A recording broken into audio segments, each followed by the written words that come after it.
Hi everyone, my name is Atropolis. I'm an instructor here at 343 Labs here in New York and also online. Today I'm going to be doing a tutorial about Wavetable and how we can use Wavetable to create an awesome 808 bass synth, which stems out of the 1980s when the 808, the digital era came about and completely changed the world. Since it entered the world, we see the 808 in a lot of different variations. It went from a kick drum to being the foundation of every bass line to a lot of different styles, whether it's jungle, drum and bass, hip hop, pop music, R&B, trap music. I would say that the 808 is one of the most unifying sounds that we can hear in all these different genres of music. So let's check out what we got. I'm going to start off with the after. I'm going to show you what we're going to get to in terms of the sounds that we can get out of the wavetable, and then we're going to rewind and see how we got there. So in this template we see I got some drum loops that I pulled from Splice, and I'm going to be using these to kind of accompany me as I listen to my wavetable. Let's take a listen to this wavetable example. Again, I will be breaking this down. You can see we have some processing going on over here, and let's just take a listen to the final arrival point. So this is the final arrival point.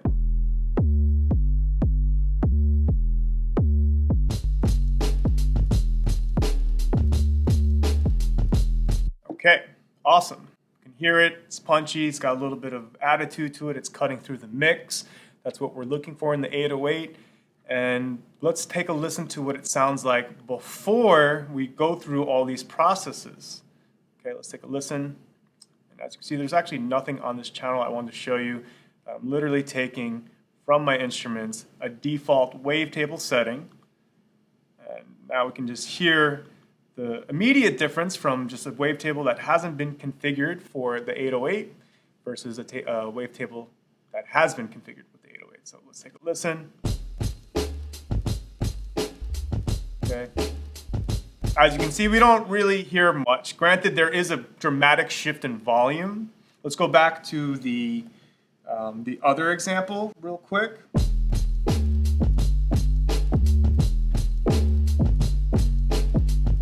Let's check out the dry. So the first thing is an obvious shift in volume. We might think, oh, why don't we just make this dry wavetable, this default wavetable, why don't we just move the volume up? It's obviously way lower. Let's turn it up and see if we can hear it as clear as the wavetable 808 that I created that we're going to learn how to create today. So I'm just going to turn up the volume of this default wavetable.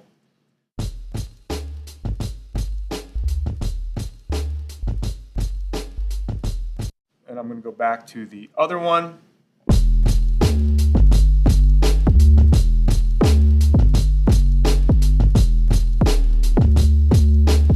Looking at my peak meters, I just want to show you, we have this thing called the perception of loudness versus loudness.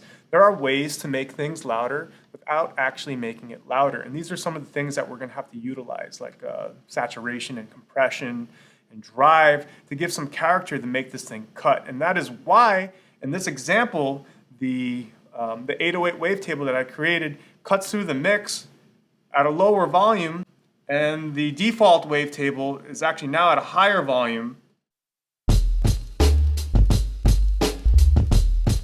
Okay, you can see on my peak meters, I'm sitting right under zero, where the wet wavetable is sitting right under like about 3 dB. And if you're not seeing your peak meters and your dB, you can pull it up like this. Some people don't know about this, so that's something that is maybe cool to check out. So this is kind of the art to the 808. How do we make it cut through the mix? There's a lot of processes that we have to go through to get these characters so it punches, and that's what we're going to be looking at today. So I'm going to drop this volume of this dry 808 down just a little bit to where it was. I'm actually going to go to the original 808 kick sample that comes in Ableton Live, and I just want to talk about the original 808 first and point out some of the characteristics, and then we'll bring those characteristics into life. So this is the 808 drum sample that comes with Ableton. Let's take a listen to it real quick.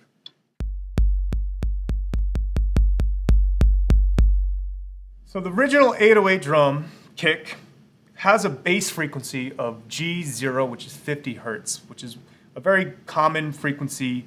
It cuts really well, it responds really well to speakers, and it responds really well to our ears, which is my opinion to why the 808 became so successful. We might not hear that obvious G0. I put an EQ8 on here just to expose it a bit more, and I have this band pass bell filter, and you can see I'm peaking it right at 50 hertz just so we can hear this low end a little bit more. So that was the beginning of the 808. It has this really juicy bass sine wave in there, 50 hertz, so it has a tone. It literally has a tone. It has a note in its sound, and it also has other features. Okay, underneath that tone or above that tone, we hear this little click and pop, and that's kind of like the punch of the attack. And that's the first thing that we're going to learn how to create, is to get that little click and the little pop. So that's the original 808. It's obviously gone through a lot of different processes over time. Different engineers and producers have processed it with distortion, compression, and EQ, and have done a lot of really creative things to completely transform this, and that's something that we're going to see today.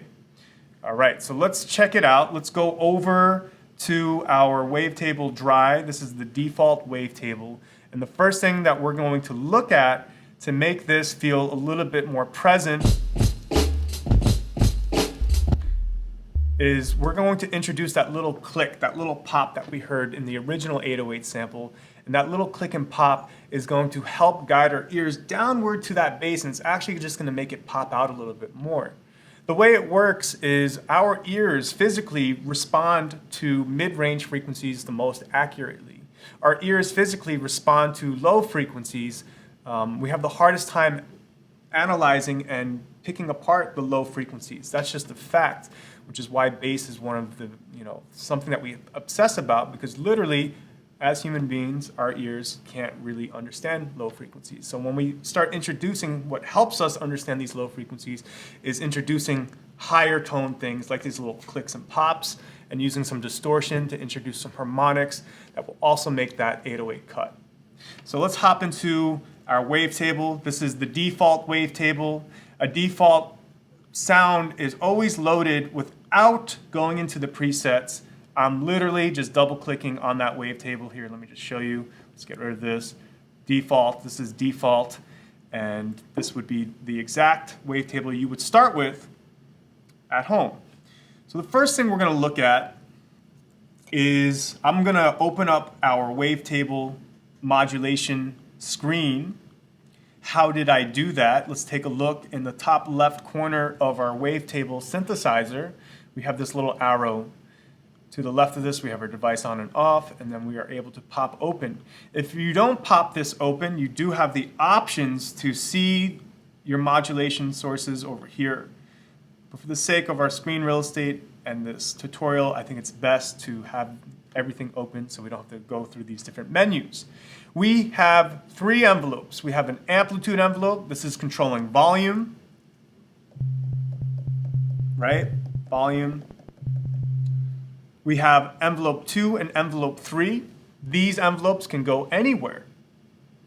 We can have them go to pitch. We can have them go to the filter frequency or resonance. We can direct it to most of the parameters inside of Wavetable to move things around over time.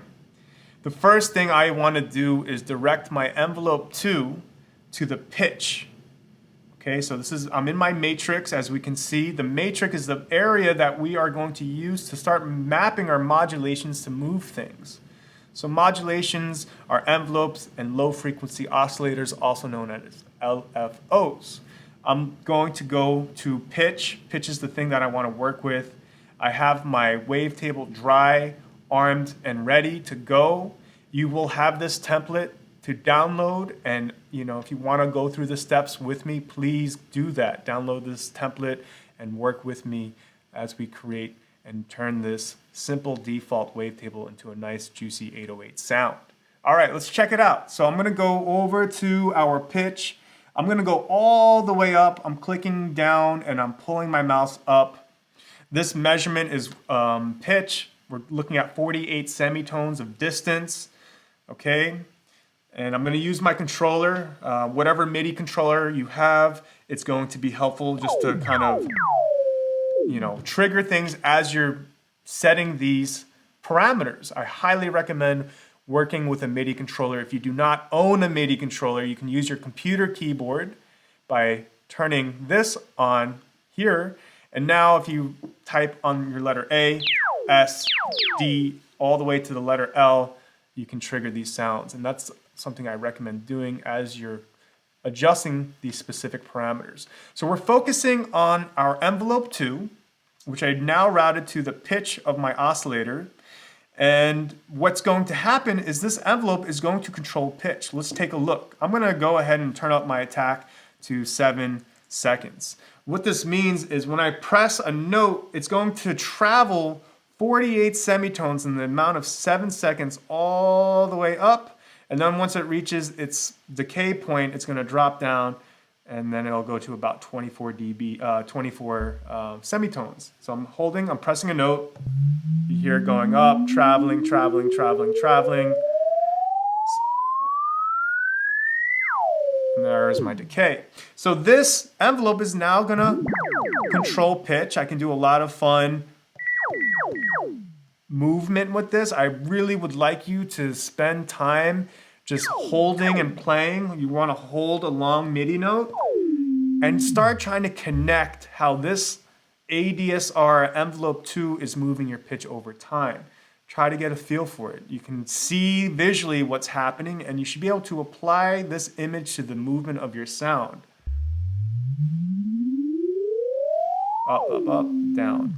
Okay, so spend a few minutes just messing around with your envelope 2, which is routed over here. Look at the matrix. So we're in our matrix, right? And if you've lost a little track, let's just go through it one more time. Left, that's where we're opening up our modulations. The matrix is where we're creating our routings. And this is what we want to do, is turn this up to 48. Awesome. The next step is triggering a MIDI note and playing with the envelope until you feel a little bit more comfortable. So that little click and pop that we hear is an envelope going to pitch, and it basically spikes the pitch really quickly. Check it out. So I have this really fast attack, really short decay, no sustain, and look what happens as I bring this. Look at what happens when I start playing with my decay. You can get those kind of cool disco toms pitching down.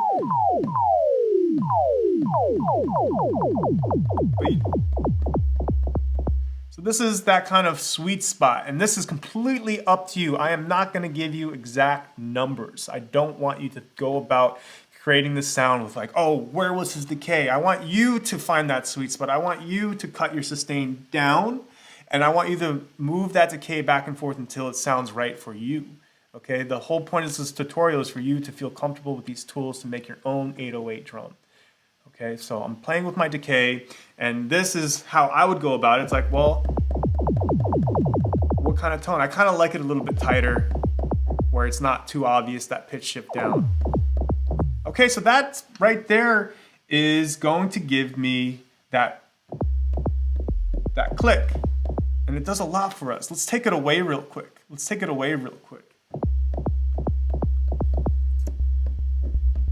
Okay, so it's that pop that helps the 808 come through. This is determining how much that envelope is actually traveling. So you can also come here after your envelope is set. Again, we're looking at envelope 2. I have this very percussive shape, fast attack, fast decay, no sustain.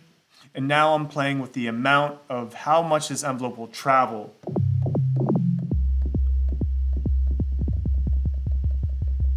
Okay, so those are the things I would be maneuvering and trying out. I would be seeing where that decay time should be.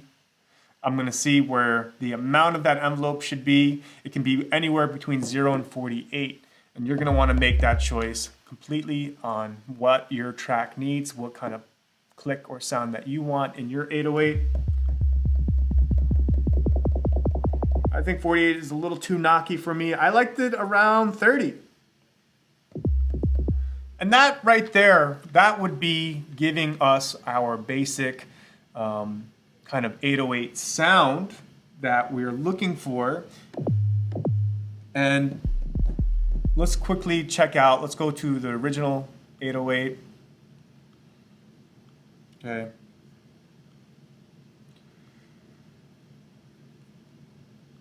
Let's just check this guy out real quick. Let's go back to the one that we're working with in Wavetable.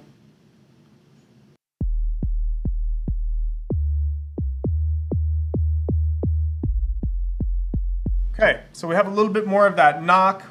We do have a little bit of a volume difference of these two, but that would be your basic 808 as plain as possible, just our sine wave underneath and our pitch envelope giving us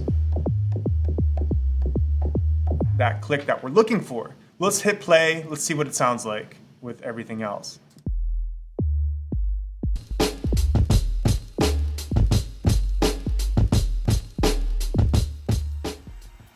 .343 Labs is an electronic music school and community in downtown Manhattan. We offer courses for all levels of learning electronic music production, with course topics including Ableton Live, Logic, synthesis for music producers, songwriting and music theory, and more. To learn more about 343 Labs, head to 343labs.com. Make sure you subscribe to this channel for more tutorials with our instructors, master classes, and content from our electronic music community.